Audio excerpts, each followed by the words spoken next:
Hi, everyone. Judge Andrew Napolitano here for Judging Freedom.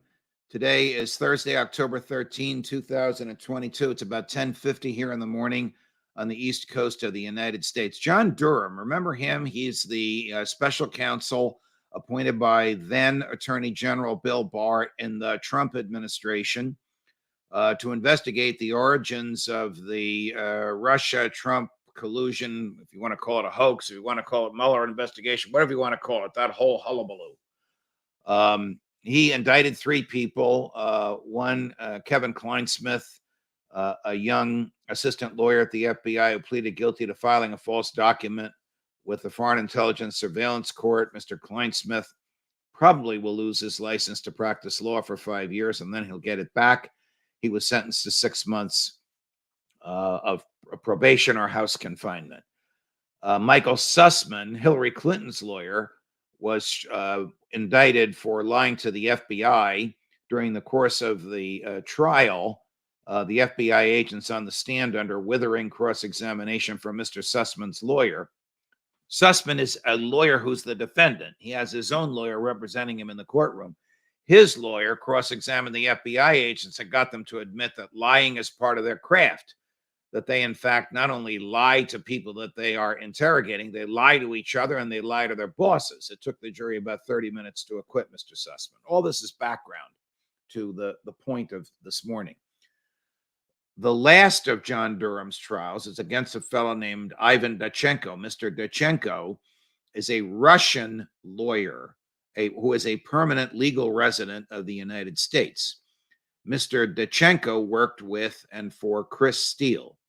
Chris Steele, S-T-E-E-L-E, if you remember that name, is the former British intelligence officer who prepared the infamous Trump dossier. That dossier, which was a report about 29 or 30 pages long, you can look it up if you want, it's disgusting. And it accuses then Mr. Trump in his pre-presidential days of engaging in truly repellent personal behavior in a Moscow hotel room with more than one prostitute. The dossier has been widely discredited, but in investigating the origins of the dossier, the FBI found Mr. Dachenko. He is now indicted for, you guessed it, that favorite FBI reason for indicting. You lied to us. Never mind that we lied to you, you lied to us. These are very, very, how shall I say, thin lies. That's not my word. Those are the words of the federal judge who said it's a very, very close call as to whether I should dismiss this or not. These lies are really not significant, even if they are lies.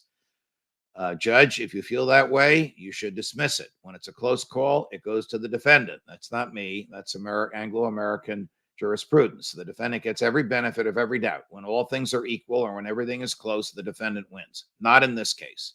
So now they're trying the case before a jury, and an FBI agent is on the witness stand, and Mr. Dachenko's American lawyers are demonstrating very astutely that these are not material lies. And if they were fostered by, you guessed it, FBI lies. All right, all of that is background to the following. During the course of the cross-examination of this FBI agent, the agent admits that the Federal Bureau of Investigation, your Federal Bureau of Investigation, paid Chris Steele, the British agent, $1 million for his research. And the research allegedly was to establish whether or not there was a relationship between Vladimir Putin / the Russian government and Donald Trump, the then candidate for president, and whether that relationship was so dangerous that the FBI should intercede and the American public should know about it. Chris Steele was paid $1 million to produce trash.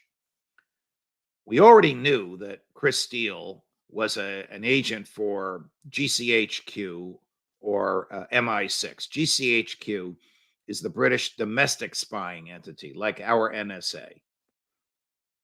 Where have we gone?